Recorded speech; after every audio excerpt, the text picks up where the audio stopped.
With all due respect, are you really going to sit here and tell your audience that Democrats never blocked a VA bill? No, I'm not going to, but first I think we need to talk about the phrase with all due respect. Some of y'all think that if you add the words with all due respect, you can just say whatever stupid stuff that you want.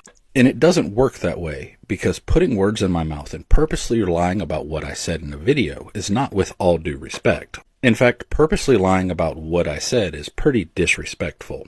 Because nowhere in that video did I ever say that Democrats did not block a VA bill. Because not once did I ever talk about Democrats in that video. I talked about Republicans and conservatives. I talked about that veterans should not vote for conservatives or Republicans because that is voting against our best interest. That doesn't mean that voting for Democrats solves all of our problems either. In a two-party system, you have two choices. Yes, I know there's a third-party option. You can vote for them, but until we have something like ranked choice voting, third party is not an actual option until the system is actually changed.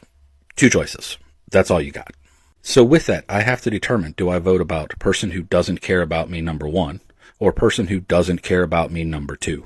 Which one do I give my vote to? So the logical answer, if we're not going to tear down the entire system and start over, is to vote for the person who doesn't care about me, but is going to do the least amount of harm to me. It's voting as a harm reduction method. One group of people actively wants me to die and cease existing, and they actively pass legislation to speed that up. The other group of people just doesn't care what happens to me as long as they continue to get richer. So I'm going to do my best to make sure the one that wants me to cease existing doesn't get into office. And right now, again, until we tear this all down and rebuild it from scratch, that means voting for the person who just doesn't care what happens to me.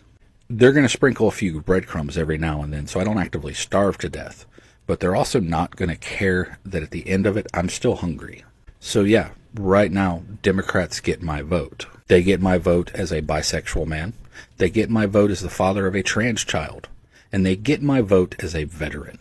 Because the other option are policies that call for mine and my family's extermination, and policies that encourage the 22 a day number to go even higher. So unless you're actually going to start a revolution, voting is a harm reduction strategy. And if you want to do it without actually having a revolution, you need to be voting for people who will cause slightly enough change to allow third-party candidates to even be an option.